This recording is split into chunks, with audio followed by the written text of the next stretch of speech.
बात उस सरकारी सिस्टम की करेंगे जिसमें हमारे और आप जैसे आम आदमी के लिए कोई जगह नहीं है। बात कड़वी लग सकती है लेकिन सच यही है। आपके टीवी स्क्रीन पर इस वक्त जो तस्वीरें हैं उनमें एक तस्वीर गोवा के नाइट क्लब में हुए अग्निकांड की है, जहां 25 बेगुनाह लोग जिंदा जलकर मौत की नींद सो गए। करप्शन और लापरवाही की लपटों ने उन्हें वक्त से पहले दुनिया से दूर भेज दिया। दूसरी तस्वीर 6 दिन से जारी इंडिगो एयरलाइंस के संकट की है। एक एयरलाइन कंपनी की मनमानी ने पूरे एविएशन सेक्टर को हाईजैक करके रख दिया है। आम आदमी दरबदर होकर भटक रहा है, कई दिनों से घर से दूर पड़ा है। ये दोनों तस्वीरें देश के आम आदमी से जुड़ी हैं, आम आदमी के दर्द को दिखा रही हैं। लेकिन इस पर सियासत में कोई शोर नहीं मच रहा, कोई चर्चा नहीं है। नेताओं के पास आम आदमी की परेशानी पर चर्चा करने के लिए वक्त नहीं है। उन्हें ये ज्वलंत मुद्दा नहीं लगता। आम आदमी की मुश्किलों से ज्यादा जरूरी उसे वंदे मातरम पर बहस लगती है। तो देश की सबसे बड़ी पंचायत में एसी हीटर के बीच बैठकर बंकिम चंद्र चटर्जी के गीत पर गंभीर चर्चा चल रही है। आम आदमी आग में जले या ठंड में एयरपोर्ट पर ठिठुरे, उसकी किसी को कोई परवाह नहीं है। इसलिए हम ये सवाल पूछ रहे हैं कि देश की शासन व्यवस्था में आम आदमी आखिरकार कहां खड़ा है। आपने गोवा के Birch by Romeo Lane night club अग्निकांड के बारे में कहीं न कहीं देखा या सुना जरूर होगा। इस अग्निकांड में 25 लोगों की जलकर जान चली गई। अब तक 5 लोगों की गिरफ्तारी हुई है। गोवा का Birch by Romeo Lane night club जो 25 लोगों की कब्रगाह बना, वो भी करप्शन के कागज और लापरवाही की एनओसी लेकर सिस्टम को नचा रहा था। शनिवार देर रात अचानक लापरवाही की लपटें उठी और सब कुछ जलकर राख हो गया।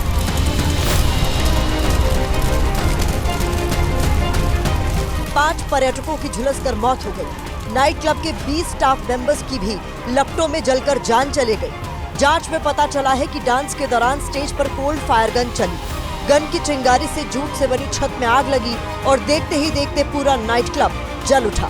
हालांकि ये कोई हादसा नहीं है, ये भ्रष्टाचार और लापरवाही की साजिश का अंजाम है। मेरा बड़ा भाई का लड़का है, उसका गांव में बहुत बुरा बाप है, माँ कामना वाला एक ही लड़का था। आग लगी, आग लगने के बाद सब लोग भागे तो किचन स्टाफ कैसे किचन स्टाफ ब्लास्ट होके नहीं मरा है। वो लोग को सांस फेरने के लिए घुटन हुई, नसें फटे, तब जाके मरे। जांच में पता चला है कि नाइट क्लब के पास फायर सेफ्टी सिस्टम नहीं था। नाइट क्लब के पास बुनियादी फायर सेफ्टी इंफ्रास्ट्रक्चर की कमी थी। नाइट क्लब में वेंटिलेशन और इमरजेंसी एग्जिट का रास्ता नहीं था। इस क्लब के पास जरूरी लाइसेंस और परमिशन नहीं थे। अरपोरा नागोआ गोवा के सरपंच के मुताबिक नाइट क्लब के पास निर्माण संबंधी जरूरी लाइसेंस नहीं था। साल 2023 में सुरक्षा नियमों के उल्लंघन के बावजूद क्लब को संचालन की अनुमति दी गई थी। 2023 में नाइट क्लब को परमिशन देने के मामले में 3 अधिकारियों को निलंबित किया गया है। इसमें पंचायत निदेशक सिद्धि तुषार हरलंकर और उस वक्त गोवा राज्य प्रदूषण नियंत्रण बोर्ड के सदस्य सचिव डॉक्टर शामिला मोंटेरो और आरपोर नागोआ ग्राम पंचायत के जो सचिव हैं रघुवीर बागकर, ये लोग शामिल हैं।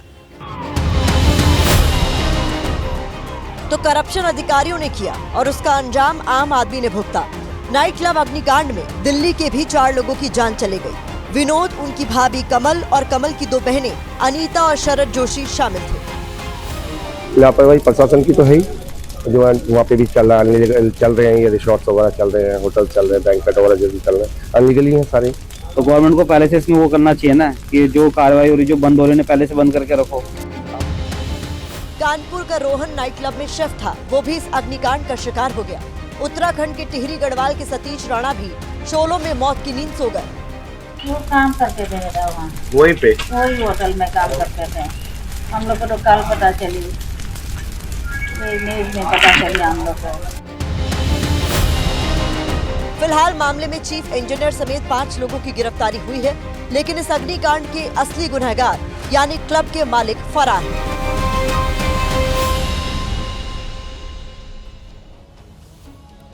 अब आपको जानकर हैरानी होगी कि ऐसे मामलों में सिस्टम कैसे काम करता है। चीफ इंजीनियर, क्लब का डेली ऑपरेशन मैनेजर समेत 5 लोग तो गिरफ्तार हो गए, लेकिन क्लब के मालिक सौरभ लूथरा और गौरव लूथरा फरार हो चुके हैं। गोवा पुलिस के जो सोर्सेज हैं उनके मुताबिक उनके देश छोड़कर भागने की खबर है।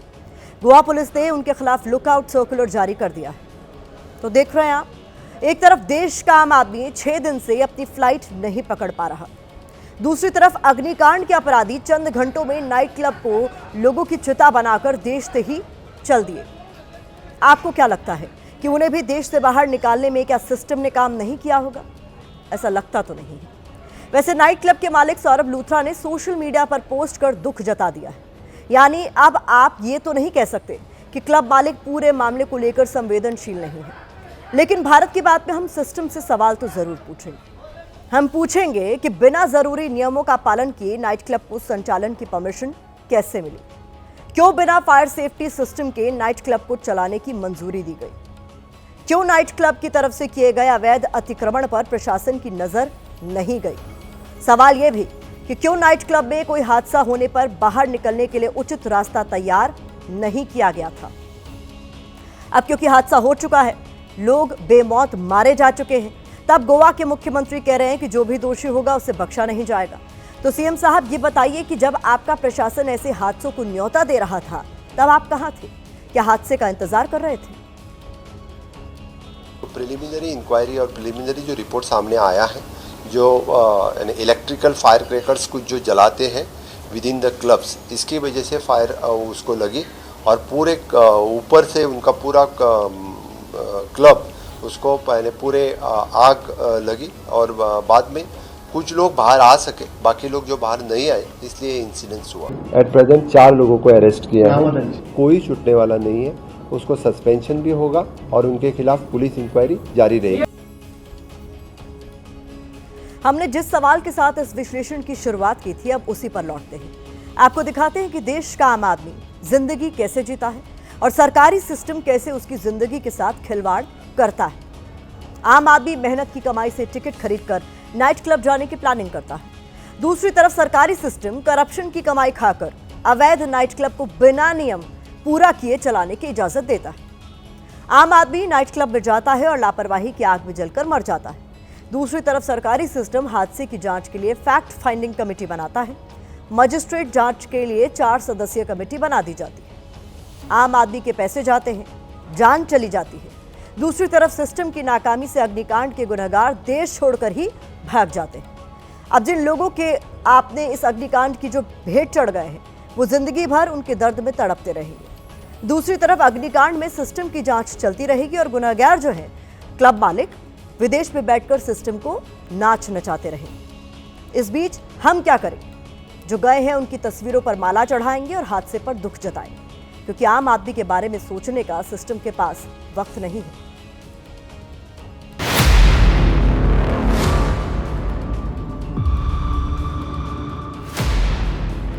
राहुल गांधी जी को कोई काम नहीं है, वो हर चीज पे अपनी राजनीतिक अपनी दुकान चलाने की कोशिश करते हैं। लेकिन अफसोस, लोग उनको जान चुके हैं कि वो है क्या। हादसा और सरकार को जोड़ना, कल को अर्थक्वेक आ जाएगा तो कहेंगे कि मोदी के कारण अर्थक्वेक आ गया है। ये पागल हो गए। भारतीय जनता पार्टी बीजेपी की गोवा सरकार को इसका जवाब देना पड़ेगा। कैसे लाइसेंसेस के बिना एक वाटर बॉडी के अंदर नाइट क्लब चल रहा था? किसने परमिशन दे दी? क्या किसी को पता नहीं था वहाँ पे इतना बड़ा नाइट क्लब चल रहा है? जिस तरह से आग दुर्घटना में गोवा में दर्दनाक मौत हुई है लोगों की, तो इससे सामने आता है कि ये जो डबल इंजन का जो सरकार है, ये एक नालायक और अक्षम सरकार है। जिसकी भी चूक है उस पर कार्रवाई होनी चाहिए। मैं देश के प्रधानमंत्री से मैंने मांग किया है कि you are not only for the prime minister of India, I think you are prime minister of whole country, तो प्लीज थोड़ा सा आप सहानुभूति दिखाइए।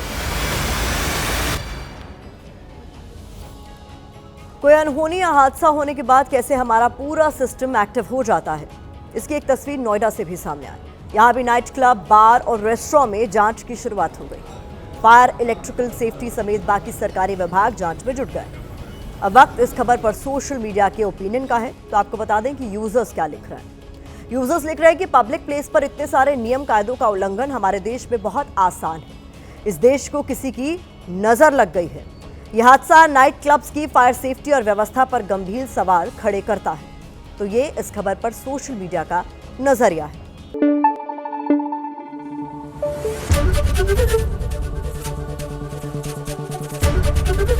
एबीपी न्यूज आपको रखे आगे।